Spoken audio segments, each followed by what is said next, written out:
15ویں صدی میں ہم ہیں۔ اب ایک بات میں کہہ رہا ہوں اور وہ میری ذاتی رائے ہے، گمان، اندازہ، اس میں مجھ سے اختلاف کرنے کا ہر ایک کو حق ہے۔ میرے نزدیک 15ویں صدی ہجری اب مجدد کامل الامام المہدی سلسلہ تجدید خلافت کی آخری کڑی کے ظہور کا وقت ہے۔ اس میں مجھے ایک تو قرآن مجید سے اشارہ ملا ہے، اشارہ ہے، میں اسے تفسیر نہیں کہتا۔ میرے نزدیک قرآن مجید میں چند آیتیں سورہ مدثر کی اور چند آیتیں سورہ انشقاق کی بڑی عجیب ہے۔ سورہ مدثر کی آیات میں حضور کی آمد کا نقشہ کھینچا گیا ہے، کلا والقمر واللیل اذ ادبر والصبح اذا اسفر انہا لإحدی الکبر نذیرا للبشر لمن شاء منکم ان یتقدم او یتأخر۔ نہیں، قسم ہے چاند کی، کلا والقمر واللیل اذ ادبر، اور رات کی جبکہ وہ پیٹھ موڑ لے جانے لگے، اور صبح کی جبکہ وہ روشن ہو جائے۔ حضور سے پہلے 600 برس ایسے گزرے ہیں دنیا میں کہ نبوت کا سورج نہیں تھا، بس چاند جیسے مستعار روشنی چاند کی ہوتی ہے، تو سابقہ انبیاء کی مستعار روشنی تو کوئی دنیا میں تھی، دھندلی دھندلی جیسی چاند کی ہوتی ہے، لیکن وہ سورج نہیں تھا۔ لیکن اب وہ رات ختم ہو رہی ہے، واللیل اذ ادبر، جا رہی ہے محمد صلی اللہ علیہ وسلم کا سورج، یہ شمس نبوت و رسالت طلوع ہو گیا۔ والصبح اذا اسفر انہا لإحدی الکبر، بہت بڑی باتوں میں سے ایک بات ہے جو ہوئی ہے، وہ معمولی واقعہ نہیں ہے، احدی الکبر، یہ تاریخ انسانی کے عظیم ترین واقعات میں سے ہے بعثت محمدی، نذیرا للبشر، پوری نوع انسانی کے لیے نذیر بن کر آئے۔ یہ تو ہے حضور کا معاملہ، لیکن اب جو معاملہ ہونا ہے دوبارہ، اس لیے کہ خلافت علی منہاج النبوت دوبارہ اب قائم ہوگی انشاءاللہ۔ حضور کے بعد میں آپ کو بتا چکا ہوں، خلافت راشدہ ختم ہونے کے بعد سے زوال زوال زوال زوال زوال زوال زوال زوال زوال، تھوڑا سا 2.5 سال کا 2 سال کا وقفہ آیا ہے حضرت عمر بن عبدالعزیز کا، ورنہ زوال زوال زوال زوال زوال۔ اگرچہ اس زوال کو 1000 سال لگے ہیں، یہ عمارت جو محمد نے بنائی تھی ایک دن میں نہیں گر گئی صلی اللہ علیہ وسلم، کھنڈر بتا رہے ہیں عمارت عظیم تھی، 1000 سال کے بعد پھر یورپ کے سیلاب نے آ کر اس کو گرایا ہے اور ختم کیا ہے، ورنہ 1000 سال تک سطوت و شوکت کے ساتھ امت مسلمہ تو موجود رہی ہے، چاہے اسلام جو ہے وہ حکومت کی سطح پر موجود نہیں تھا۔ بہرحال اب جو اس کا دور آیا ہے دوبارہ خلافت علی منہاج النبوہ کا دور، اس کا نقشہ سورہ انشقاق میں کھینچا گیا ہے۔ فلا اقسم بالشفق، اب دیکھیے سورج غروب ہو گیا، حضور کی بعثت کے وقت وہ سورج رسالت طلوع ہوا تھا، اب وہ سورج غروب ہو چکا ہے۔ سورج کے غروب ہونے کے بعد صرف روشنی رہ جاتی ہے شفق کی، سرخ سی، بس وہی باقی رہ گئی، اور باقی کیا رہ گیا؟ بدا الاسلام غریبا ویسعود کما بدا فطوبی للغرباء، فلا اقسم بالشفق واللیل وما وسق، رات کی سی تاریکی ہے اور جو کچھ اس نے اپنے اندر جمع کر لیا ہے، والقمر اذا اتسق، اور قسم ہے چاند کی جب کہ وہ بھر جائے، پورا بھرتا ہے کتنے دنوں میں؟ 14 دن میں۔ اور 14 صدیوں کے بعد اب پہلی صدی کا جس نے کہ تجدید کامل کی عمر بن عبدالعزیز، 14 صدیوں کے بعد اب 15ویں صدی میں الامام المہدی کے ظہور کا وقت قریب ہے۔ اب جو کچھ مجھے حضرت امام المہدی کے بارے میں کہنا ہے، دوبارہ اپنی بات دہرا رہا ہوں، یہ میرا ذاتی گمان ہے، اختلاف کیا جا سکتا ہے۔ میرا گمان یہ ہے کہ یہ اب جو مجدد آئیں گے وہ حضرت مہدی ہوں گے۔ پہلی بات تو یہ جان لیجئے کہ مہدی 2 ہیں، ایک شیعوں کے مہدی، ایک سنیوں کے مہدی، ان میں بڑا فرق ہے۔ شیعہ حضرات مہدی کو مانتے ہیں، وہ ان کے 12ویں امام ہیں، ان کے عقیدے کے مطابق انہیں پیدا ہونے کے فوراً بعد اس اندیشے سے کہ انہیں قتل کر دیا جائے گا ایک غار میں چھپا دیا گیا تھا۔ تقریباً 1200 برس سے وہ اس غار کے اندر ہیں، وہ روپوش ہیں، چھپے ہوئے ہیں، اسی لیے انہیں امام غائب کہا جاتا ہے، اور اب ان کا انتظار ہو رہا ہے، اس لیے انہیں امام منتظر بھی کہا جاتا ہے۔ اس لیے شیعوں کے دارالعلوم جو ہوتے ہیں دارالعلوم المنتظر، وہ اس لیے کہ ان کا انتظار کیا جا رہا ہے۔ تو یہ ہے، اب وہ ان کا خیال ہے کہ آخری دور میں، آخری زمانے میں وہ ظاہر ہو جائیں گے، غار سے نکل آئیں گے۔ دیکھیے، میں اس عقیدے کو اس بنا پر رد نہیں کرتا کہ یہ ناممکن ہے کہ کیسے کوئی شخص جو ہے 1200 برس تک کسی غار کے اندر زندہ رہ سکتا ہے، نہیں، میں سمجھتا ہوں ممکن ہے۔ 300 برس تک اصحاب کہف رہے کہ نہیں رہے؟ سوئے رہے۔ 300 ایئرس ہم مانتے ہیں۔ حضرت عیسیٰ اسی حیات عرضی کے ساتھ 2000 سال سے موجود ہیں آسمان پہ کہ نہیں ہے؟ آپ کو معلوم ہے حضرت عزیر 100 برس تک مرنے کے بعد دوبارہ زندہ کر دیے گئے۔ فَأَمَاتَهُ اللَّهُ مِئَةَ عَامٍ ثُمَّ بَعَثَهُ۔ تو ناممکنات میں سے کوئی سوال پیدا نہیں ہوتا، لیکن یہ کہ آیا کوئی امامت معصومہ کا تصور قرآن اور حدیث سے ہمیں ملتا ہے؟ پھر یہ کیا یہ موروثی امامت کہ حضرت علی کی نسل جو حضرت فاطمہ سے چلی ہے اسی میں یہ امامت ہوگی؟ اس کے لیے ہمارے پاس کوئی دلیل نہیں ہے، ہم اس کو تسلیم نہیں کرتے۔ ہم تو سمجھتے ہیں کہ معصومیت ختم ہو گئی محمد الرسول اللہ صلی اللہ علیہ وسلم پر، خاتم المعصومین ہے محمد الرسول اللہ۔ اب ان کے بعد تو اجتہاد ہے اور خلافت ہے، عام معاملات میں اجتہاد ہوگا، نظام خلافت کا ہوگا۔ تو ہمارے نزدیک جو میں جس مہدی کا نام لے رہا ہوں وہ مہدی ہے جو ایک مجدد ہوں گے، جیسے کہ مجددین کے نام میں نے آپ کو گنوائے ہیں، مجدد الفسانی ہو، شاہ ولی اللہ ہو، سید احمد بریلوی ہو، شیخ الہند ہو، ایک ہوں گے انسان جو پیدا ہوں گے انسانوں کی طرح، عام طور پر اپنی عمر کو، پختگی کو پہنچیں گے، پھر وہ سامنے آئیں گے منظر پر، پھر وہ کام کریں گے، قیادت کریں گے، عرب میں ان کا ظہور ہوگا۔ دوسری بات یہ نوٹ کر لیجئے حضرت مہدی کے بارے میں، ہمارے ہاں احادیث کے جو مجموعے ہیں ان میں جو ٹاپ کے 2 مجموعے ہیں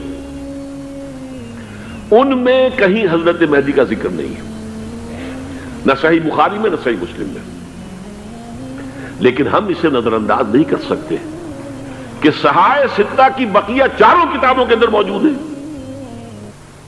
لہذا نظر انداز نہیں کر سکتے، اگنور کرنا ممکن نہیں ہے۔ اب اس میں میں چاہتا ہوں کہ کچھ حدیثیں آپ کو میں سناؤں جن میں حضرت مہدی کا تذکرہ کیا گیا ہے۔ پہلی ہے وعن عبداللہ ابن مسعود قال قال رسول اللہ صلی اللہ علیہ وسلم، حضرت عبداللہ ابن مسعود سے روایت ہے، وہ فرماتے ہیں کہ حضور نے ارشاد فرمایا لا تذهب الدنيا حتى يملك العرب رجل من اہل بیتی، یہ دنیا ختم نہیں ہوگی جب تک کہ عرب پر میرے اہل بیت میں سے ایک شخص کی حکومت قائم نہ ہو۔ اور آپ کو معلوم ہے کہ آج تک عرب پر حضور کے اہل بیت کی کوئی حکومت قائم نہیں ہوئی، اور جب قائم ہوئی بھی تھی حضرت علی کو اگر شمار کیا جائے، اس لیے کہ حضور نے وہ جو مشہور واقعہ ہے کہ ایک چادر میں لے لیا تھا حضرت علی کو اور حضرت فاطمہ اور حضرات حسنین کو، اللہم ہؤلاء اہل بیتی، اے اللہ یہ بھی میرے اہل بیت ہیں، تو حضرت علی کی بھی حکومت منعقد نہیں ہوئی، پورے عالم اسلام پر ان کی حکومت نہیں تھی، اس لیے کہ شام اور مصر دونوں صوبے جو ہیں انہوں نے ان کی اطاعت قبول نہیں کی تھی۔ اس حوالے سے یہ معاملہ ابھی ہونا ہے۔ لا تذهب الدنيا حتى يملك العرب رجل من اہل بیتی یواطئ اسمہ اسمی، اس کا نام وہی ہوگا جو میرا نام ہے، یعنی محمد صلی اللہ علیہ وسلم، اور ان کا نام بھی، مہدی کا نام بھی محمد ہو، مہدی تو ان کا لقب ہے۔ یہ ترمذی میں بھی ہے، ابو داؤد میں بھی ہے، سنن ابی داؤد، جامع ترمذی، بلکہ ابو داؤد میں ایک اور روایت ہے، قال حضور نے فرمایا لو لم يبقى من الدنيا الا يوم، اگر دنیا کی زندگی میں سے کچھ بھی نہ بچے سوائے ایک دن کے، لطول اللہ تعالی ذلك اليوم، تو اللہ تعالیٰ اس دن کو لمبا کر دے گا، حتی یبعث فیہ رجلا منی، یہاں تک کہ میرے خاندان میں سے ایک شخص کو اٹھائے گا، من اہل بیتی، میرے اہل بیت میں سے، یواطئ اسمہ اسمی و اسم ابی ہے اسم ابی، جس کا نام میرے نام پر ہوگا، جس کے والد کا نام میرے والد کے نام پر ہوگا، محمد ابن عبداللہ ان کا نام ہوگا، اور وہ یملأ الارض قسطا وعدلا کما ملئت ظلما وجورا، وہ سرزمین عرب کو عدل اور انصاف سے اسی طرح بھر دیں گے جیسے کہ وہ ظلم اور زیادتی سے بھر چکی ہوگی۔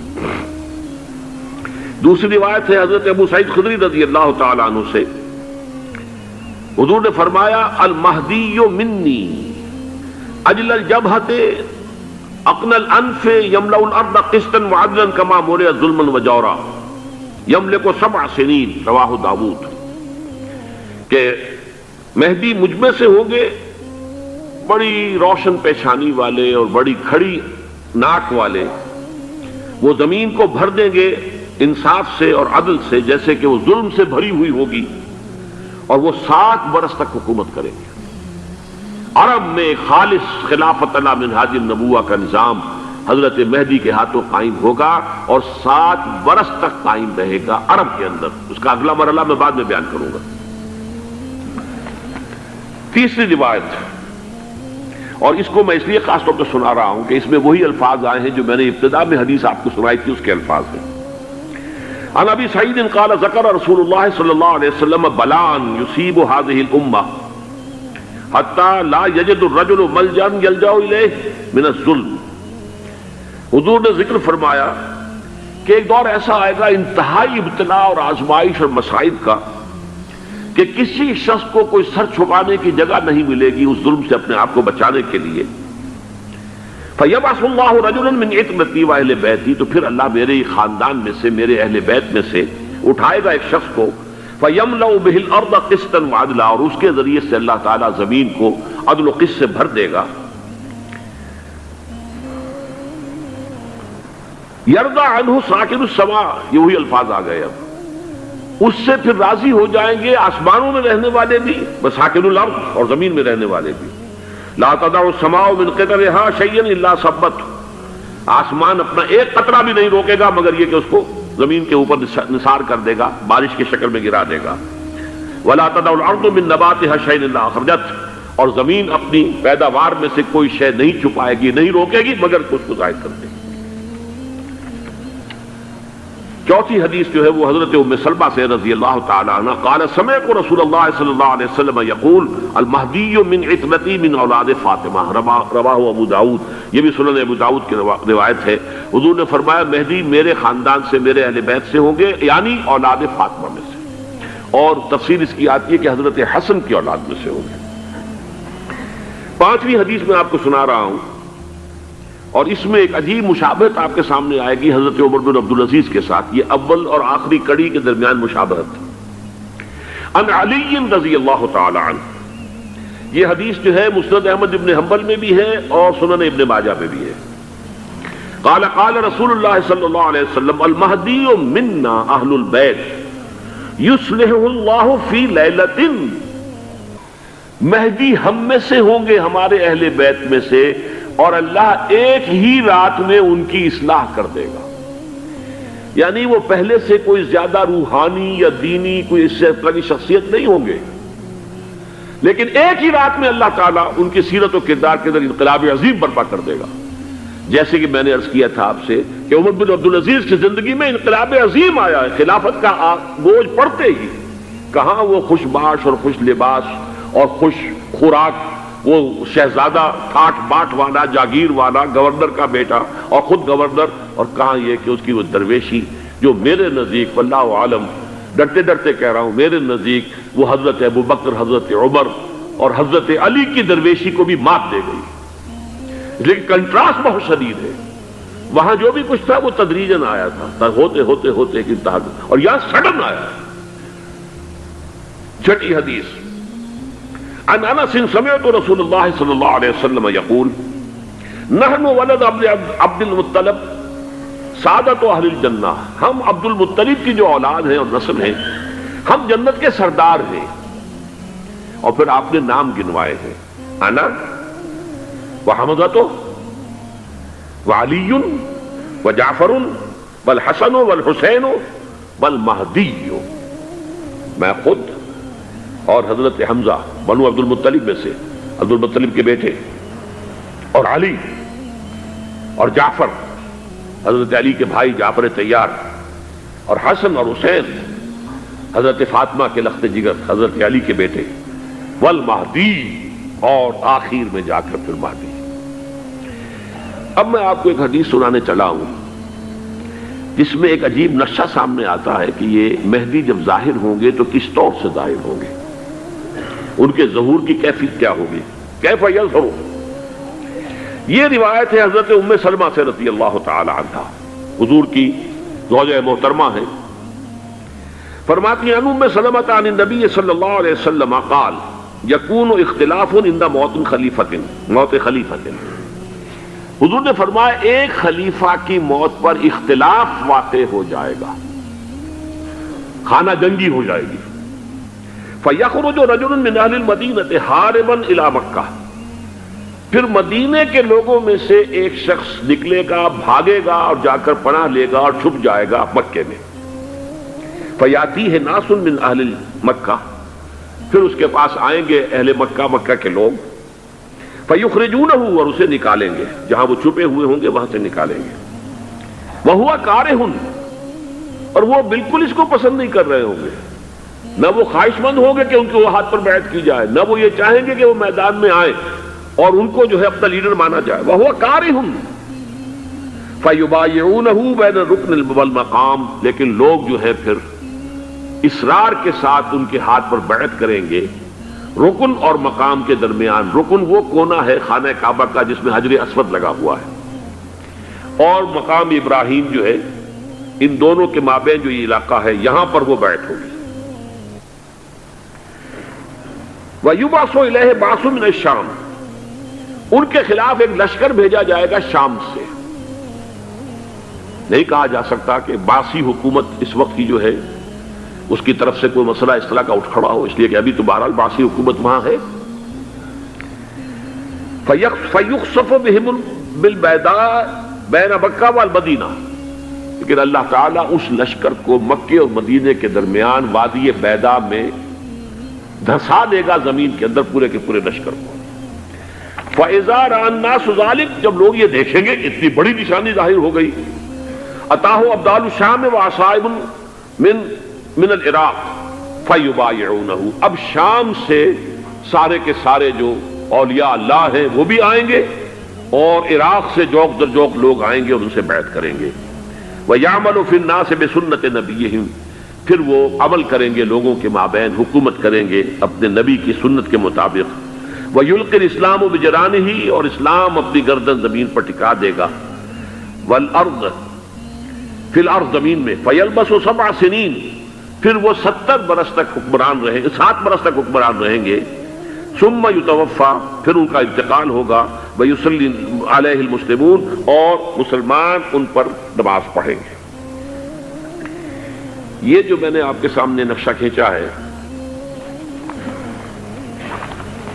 اس سے اب میں ایک نتیجہ نکالتا ہوں، اسے بھی میرا گمان کہیے، اختلاف بھی کر سکتے ہیں آپ، اگر اس کو وزنی سمجھے تو قبول بھی کر سکتے ہیں۔ وہ یہ ہے کہ میرے نزدیک شاہ فہد کے انتقال پر لا محالہ یہ صورتحال پیدا ہو جائے۔ ولی عہد وہاں ہے عبداللہ بن عبدالعزیز، امریکہ کو وہ پسند نہیں کرتے اور امریکہ انہیں پسند نہیں کرتا، یہ بالکل تش تش بام ہے۔ امریکہ نے لازماً جس طریقے سے اپنے پنجے گاڑے ہیں سعودی عرب کے اندر، اپنا فوجی اڈا بنایا ہے، تو آسانی کے ساتھ وہاں سے اپنے پنجے ہٹانے کے لیے تیار نہیں۔ ایک حدیث میں آتا ہے قرن الشیطان، نجد سے شیطان کا سینگ برآمد ہوگا، وہ شیطان کا سینگ ہے، جو میزائل وہاں پر لگے ہوئے ہوں گے اس وقت، در حقیقت وہ سارے کے سارے جو ہیں وہ شیطان کے سینگ ہیں۔ بہرحال کوشش وہ کرے گا کہ جیسے کہ اس نے جارڈن میں کیا، کتنے عرصے سے وہاں شاہ حسین کا چھوٹا بھائی حسن جو ہے وہ ولی عہد تھا، عین وقت کے اوپر آ کر، اور پتہ نہیں کیسی کیسی دوائیاں دے کر اسے لے کر آئے ہیں شاہ حسین کو، مرتے ہوئے کو تھوڑی دیر زندہ رکھنے کے لیے، اور وہ تبدیلی کروا کر جو ہے واپس لے گئے ہیں۔ تو یہ معاملہ ہوا ہے، تبدیلی کروا دی، وہاں تو ہو گئی آرام سے، کوئی بات نہیں۔ بحرین میں بھی غالباً ایسا ہی معاملہ ہوا ہے، واللہ عالم، مجھے یاد پڑتا ہے کہ وہ چاہتے ہیں کہ ہمارا پسند کا آدمی آئے۔ اگر سعودی عرب میں یہ کام کیا گیا تو اس کا لازمی نتیجہ خانہ جنگی ہوگا، اس لیے کہ وہاں کی روایت کی بڑی سخت ہے، بڑی پختہ ہے۔ پھر یہ کہ وہاں جو ہے امیر عبداللہ جو ہے، جو وہاں پر اگرچہ سپہ سالار وہ نہیں ہے، کمانڈر ان چیف وہ نہیں ہے، کمانڈر ان چیف تو کوئی اور ہے، لیکن الحرس الوطنی جو ہے، نیشنل گارڈز، بہت بڑی فورس ہے وہ۔ اصل بیڈوین فورس جو ہے صحرا کے لوگوں کی، عرب فورس، وہ در حقیقت الحرس الوطنی ہے، نیشنل گارڈ ہے، اور اس کا کمانڈر ان چیف یہ ہے امیر عبداللہ۔ تو لازماً یہ شکل جو ہے پوری ہو کر رہے گی۔ جیسے ہی یہ معاملہ ہوا شاہ فہد کے انتقال کا، تو یہ اختلاف ہوگا، خانہ جنگی ہوگی، پھر کوئی اللہ کا بندہ جو ہوگا۔ میرے نزدیک، میں آج سے کچھ 6-7 سال پہلے سالانہ اجتماع تھا تنظیم اسلامی کا راولپنڈی میں، میں نے اس وقت وہاں کہا تھا، اس سے ذرا اخبارات میں بھی کچھ وہ کنٹروورسی آئی تھی کہ میرے نزدیک امام مہدی پیدا ہو چکے ہیں، ان کے ظہور کا وقت قریب ہے۔ اور اس کی تھوڑی سی بات میں مجھے معلوم ہوا کہ جین ڈکسن غالباً نام ہے امریکن اس کا، جس نے یہ پیشن کوئی خبر دی تھی کہ 1962 میں عالم عرب میں ایک بچہ پیدا ہوا ہے کہ جو وہاں کا نقشہ بدل کر رکھ دے گا۔ یہ جین ڈکسن کی غالباً پیشن گوئی ہے۔ بہرحال مجھے اس کی پیشن گوئی سے کوئی دلچسپی نہیں ہے، میں تو جو احوال دیکھ رہا ہوں، یعنی اسرائیل کا قائم ہو جانا، اور اس کے بعد اب یروشلم کا مسلمانوں کے ہاتھوں سے نکل جانا، اور اب گویا کہ وہ الملحمۃ العظمیٰ جو ہے تلی کھڑی ہے، کسی بھی وقت جو ہے یہ جو ہے وہ لاوا پھٹ سکتا ہے، آتش فشاں پھٹ سکتا ہے۔ تو یہ تمام حالات ایسے ہیں کہ جن کی وجہ سے میں سمجھتا ہوں کہ ایک تو جو قرآن مجید کے اشارات میں نے آپ کو بتائے، 14 صدیاں 14 دن میں چاند کا پورا ہونا، والقمر اذا اتسق، 14 دن میں 14ویں کا چاند۔ اسی طرح اب یہ 14 صدیوں کے بعد یہ صدی جو 15ویں صدی ہے، یہ در حقیقت ظہور امام مہدی کی صدی ہے۔ لیکن یہ کہ امام مہدی کی حکومت قائم کرنے کے لیے کون لوگ آئیں گے؟ عرب جو ہیں وہ اندر سے کھوکھلے ہو چکے ہیں، عیاشی نے، دولت نے، پیسے نے، دولت، پیسہ، عیاشی، اس کی وجہ سے کھوکھلے ہو چکے ہیں۔ یہاں میں آپ کو 2 حدیثیں سنانا چاہتا ہوں۔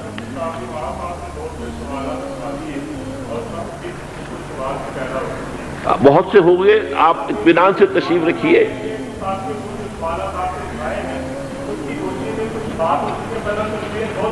بہت ہوگی، بات ہوگی، آپ اس طرح صبر سے سن لیجئے۔ میں اب تقریباً اپنی گفتگو کے اختتام تک پہنچ رہا ہوں۔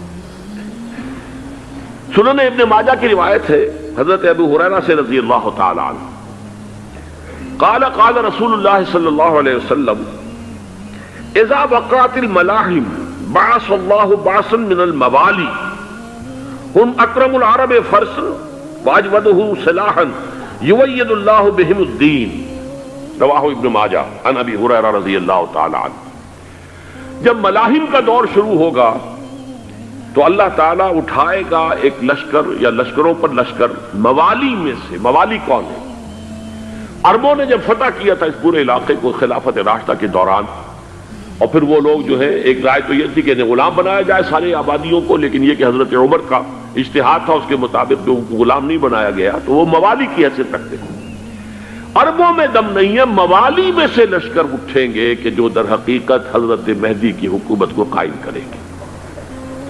دوسری حدیث سنیے، عن عبداللہ ابن الحارث رضی اللہ تعالی عنہ، اور یہ ابن ماجہ کی روایت ہے، قال قال رسول اللہ صلی اللہ علیہ وسلم یخرج ناس من المشرق فیوطئون للمہدی یعنی سلطانی، لشکر نکلیں گے، لوگ آئیں گے مشرق سے، اور وہ حضرت مہدی کی حکومت کو جمائیں گے اور قائم کریں گے۔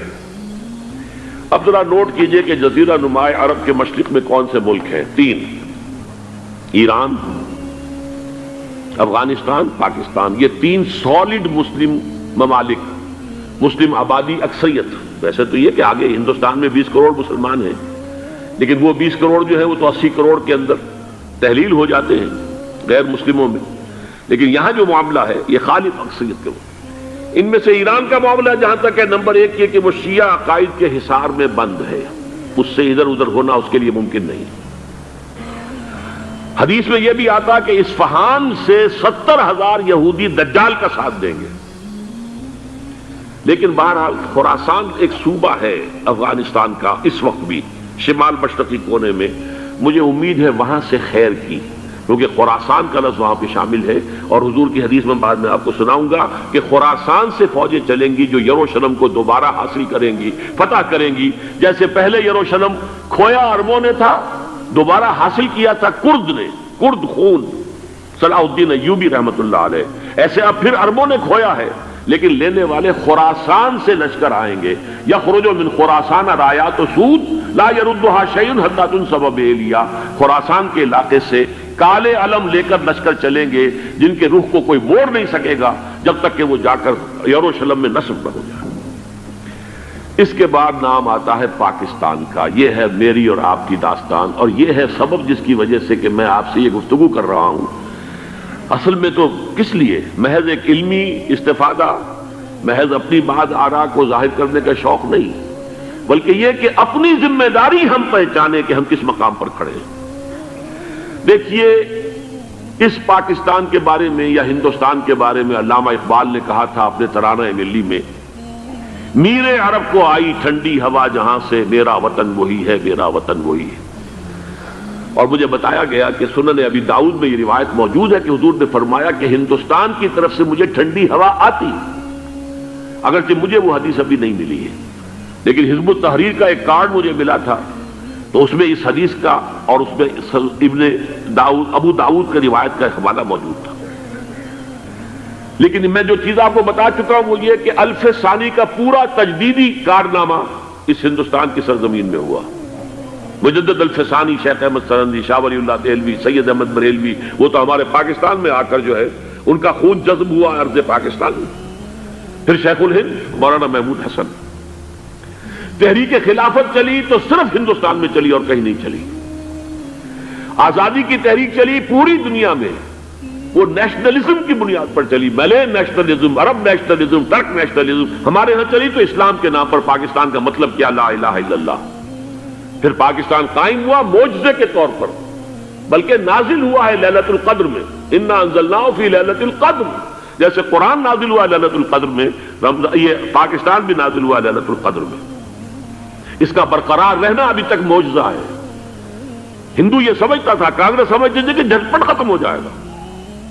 پھر یہ کہ اس کا قرارداد مقاصد کا پاس ہو جانا، مزید بھی اور اضافی دفعات دستور میں آ جانا، اب کمرشل انٹرسٹ کو ربا قرار دے کر حرام قرار دینا، یہ سارے لینڈ مارکس ہیں کہ جو اشارہ کر رہے ہیں کسی چیز کی طرف، معاملہ کدھر جا رہا ہے. پھر یہ کہ یہ جو 14ویں صدی کے مجدد تھے شیخ الہند، اس کے بعد سے کچھ ایسی شخصیتیں عظیم پیدا ہوئی ہیں ہند میں جن کو میں سمجھتا ہوں کہ 14ویں صدی کے مجدد اور 15ویں صدی کے مجدد کے درمیان یہ 15ویں صدی کے مجدد کی راہ کو سیدھا کرنے والے، جیسے کہ حضرت یحییٰ نے کہا تھا میں تو آنے والے کا راستہ سیدھا کر رہا ہوں حضرت عیسیٰ کے لیے، ایسے ہی 15ویں صدی کے لیے امام مہدی کے لیے راستہ صاف کرنے والے سب سے پہلے علامہ اقبال، جنہوں نے اسلام کا تصور دین کی حیثیت سے دوبارہ زندہ کیا ہے، ورنہ اسلام ایک مذہب کی شکل اختیار کر چکا تھا. پھر مولانا مودودی، مولانا ابوالکلام آزاد حکومت الہیہ کے نعرے کے ساتھ میدان میں آئے. یہ اقبال نے جو تصور پیش کیا تھا اس پر عملی جدوجہد کے لیے حزب اللہ قائم ہوئی. نوٹ کر لیجئے 11 برس کا فرق ہے عمر کا علامہ اقبال کے اور ابوالکلام کے. اور 1913 میں جب حزب اللہ قائم کی ہے اس وقت علامہ اقبال کی ملی شاعری اپنے عروج کو پہنچ چکی تھی. پھر یہ کہ علامہ اقبال کے بعد تعبیر جو ہے اس کام کی وہ ابوالکلام نے کی، لیکن روایتی علماء کی شدید مخالفت کی وجہ سے وہ بددل ہو کر چھوڑ گئے، کانگریس میں شامل ہو گئے، بساط جو ہے حزب اللہ کی انہوں نے لپیٹ دی. پھر مولانا مودودی آئے، انہوں نے وہ ڈور جو ہے اس کا سرا تھاما، جماعت اسلامی قائم کی حکومت الہیہ ہی کے قیام کے لیے. اگرچہ میرے نزدیک یہ کہ وہ انتخابی اور ایک قومی سیاست کی ایک جماعت بن کر پاکستان میں جو ہے دلدل میں پھنس گئی ہے، اب ہم اس کی کوشش کر رہے ہیں تنظیم اسلامی اور یہ تحریک خلافت جس کے تحت یہ جلسہ ہو رہا ہے. یہ ساری چیزیں وہ ہیں کہ آپ کو سوائے پاکستان کے اور کہیں نہیں ملیں گی پوری دنیا میں. معلوم ہوتا ہے کہ پاکستان کو بہت بڑا رول پلے کرنا ہے اس میں، اور اس کے ساتھ اب جمع کر لیجئے افغانستان کی عمارت افغانستان، اسلامی عمارت افغانستان قائم ہو چکی ہے. یہ پچھلے 20 سالوں میں جو کچھ وہاں ہوتا رہا ہے اس سے پہلے تصور نہیں ہو سکتا تھا. کابل جو ہے وہ تو جیسے پیرس کا تمدن تھا ویسے کابل کا تھا، وہی لباس، وہی سکرٹس. یہاں جب آئے تھے شاہ ظاہر شاہ سرکاری دورے پر تو ان کی جو ملکہ صاحبہ تھی ان کے ساتھ وہ سکرٹ میں ملبوس تھی. کابل جو ہے وہ بالکل ایک پیرس کی طرح کا شہر تھا. آج کابل جو ہے جا کر دیکھیے، علامہ اقبال کے فرزند بھی دیکھ کر آئے ہیں، تو اگرچہ وہ خود میں سمجھتا ہوں کہ خاصے انہیں آپ لبرل کہیں، آزاد خیال کہیں، لیکن اس درجے متاثر ہو کر آئے تھے کہ انہوں نے یہ کہا افغانستان میں جو میں نے حالات دیکھے ہیں کہ اگر 2-4 اور مسلمان ملکوں کے اندر یہ نظام قائم ہو جائے تو پوری دنیا مسلمان ہو جائے گی۔ یہ سب کچھ کیسے ہو رہا ہے؟ یہ آنے والے دور کی جھلکیاں ہیں۔ Coming events are casting their shadows before. یہ سب بتا رہے ہیں کہ پاکستان افغانستان کو مل کر اس میں کوئی عظیم رول پلے کرنا ہے۔ اور اس کے ضمن میں اب میں علامہ اقبال کے بارے میں آخری بات کہہ رہا ہوں۔ علامہ اقبال کے بارے میں عام یہ خیال ہے، انہوں نے اپنے خطبات میں مہدی کا اور نزول مسیح کا، حالانکہ میں کل پڑھ رہا تھا مولانا سید احمد اکبر آبادی رحمۃ اللہ علیہ کا ایک مقالہ ان کا کہ علامہ اقبال نے ابن خلدون کے بارے میں یہ کہا ہے کہ مہدی کا اور نزول عیسیٰ کا دونوں کا انہوں نے انکار کیا ہے، حالانکہ ابن خلدون نے نزول عیسیٰ کا انکار نہیں کیا، صرف مہدی کا انکار کیا ہے۔ بہرحال علامہ اقبال نے خطبات میں انکار کیا ہے، لیکن یہ کہ اپنی شاعری کے اندر میں چیلنج کرتا ہوں کسی بڑے سے بڑے اقبال شناس کو، ان کا یہ شعر ذرا سنیے: خضر وقت از خلوت دشت حجاز آید بروں، کارواں زی وادی دور و دراز آید بروں۔ خضر وقت، امام وقت، رہنمائے وقت، قائد وقت، خلوت دشت حجاز، حجاز کی صحرا کی کسی خلوت گزینی سے نکل کر باہر آئیں گے۔ میں حیران ہوتا ہوں علامہ کے اس فکر پر اور اس مصرے پر۔ یہاں انہوں نے شیعہ اور سنی دونوں کے کانسیپٹ جمع کر دیے۔ شیعہ کا کانسیپٹ یہی چھپے ہوئے کسی غار میں وہاں سے برآمد ہوں گے، اور ہمارا کانسیپٹ میں ام سلمہ رضی اللہ تعالیٰ عنہ کی حدیث سنا چکا، چھپے ہوئے ہوں گے وہ وہاں پر، مدینے سے نکل کر آ کر مکے میں چھپ جائیں گے۔ اس خانہ جنگی کی حالت میں لوگ ان کی طرف دیکھ رہے ہوں گے، سوچتے ہوں گے انہیں میدان میں آنا چاہیے، کوئی پارٹ پلے کرنا چاہیے، امت کی رہنمائی کرنی چاہیے، لیکن وہ چھپیں گے، وہ کارے ہوں گے، وہ اس ذمہ داری کو قبول نہیں کرنا چاہیں گے، جا کے چھپ جائیں گے مکے میں، وہاں سے مکے والے انہیں نکالیں گے، اور وہ کارے ہوں گے، انہیں بالکل یہ پسند نہیں ہوگا کہ یہ ذمہ داری اٹھائیں۔ تو خضر وقت از خلوت دشت حجاز آیت بروں، کارواں زی وادی دور و دراز آیت بروں۔ کارواں جو چلے گا ان کی مدد کے لیے اس وادی دور و دراز، اس عظیم وادی دور و دراز، یہ وادی سندھ ہے۔ وادی سندھ جو ہے ہم سمجھتے ہیں کہ صرف یہ پاکستان اور پنجاب جو ہے یہ اس میں شامل ہے، سندھ اور پنجاب نہیں، افغانستان کا پورا مشرقی علاقہ اس میں شامل ہے۔ جیسے دریائے جہلم سندھ میں جا رہا ہے، جیسے دریائے گلگت سندھ میں آ کر ملتا ہے، جیسے دریائے چناب اور راوی اور جہلم اور یہ سب جا رہے ہیں اور آ رہے ہیں، اسی طرح دریائے کابل کہاں سے آ رہا ہے، دریائے گومل کہاں سے آ رہا ہے، ٹوچی کہاں سے آ رہا ہے، یہ سارا جو ہے ڈرین جو ہو رہا ہے، ایسٹرن جو ہے پارٹ آف افغانستان، یہ سب وادی ہے۔ اس وادی کے یہ 2 حصے ہیں، ایک حصہ جو ہے یہ ادھر پاکستان میں ہے، اور اسی وادی کا دوسرا حصہ جو ہے وہ افغانستان میں ہے۔ کارواں زی وادی دور و دراز آیت بروں، کارواں چلے گا یہاں سے، یخرج ناس من المشرق یؤتون للمہدی، یعنی سلطان ہی مشرق سے فوجیں چلیں گی کہ جو مہدی کی حکومت قائم کریں گی، اور یخرج من خراسان رایات و سود، اور خراسان سے سیاہ پرچم چلیں گے کہ جن کا رخ کوئی موڑ نہیں سکے گا، حتیٰ تنصب بیلیا، یہاں تک کہ وہ جا کر یروشلم کے اندر نصب ہو جائیں گے۔ حضرات، میں ایک میری گفتگو کا حصہ باقی تھا لیکن میں اسے چھوڑ رہا ہوں، اس لیے کہ گلوبلائزیشن جو اس کی ہوگی، جو خلافت علی منہاج النبوہ کی تجدید کامل حضرت مہدی کے ہاتھوں عرب میں ہوگی، اس سے پہلے اس کے لیے محنت، کوشش، جد و جہد پاکستان اور افغانستان میں ہو چکی ہوگی جو اسے سپورٹ کرے گی اور وہاں جا کر حکومت قائم کرے گی۔ اس کے بعد گلوبلائزیشن کا جو مرحلہ اس کا ہے وہ حضرت مہدی کے ہاتھوں نہیں ہے، وہ حضرت عیسیٰ ابن مریم ان کے نزول کے بعد ہے، جن کے نزول کے بعد دجال کا خاتمہ ہوگا اور یہودیوں کا استحصال ہوگا، مسلمانوں پر بھی بڑی تکالیف عربوں پر آئیں گی، شدائد آئیں گے، لیکن یہ وہ میں حصہ جو اپنی گفتگو کا آج چھوڑ رہا ہوں اس لیے کہ میں دیکھ رہا ہوں کہ بعض حضرات کا صبر کا پیمانہ اب لبڑے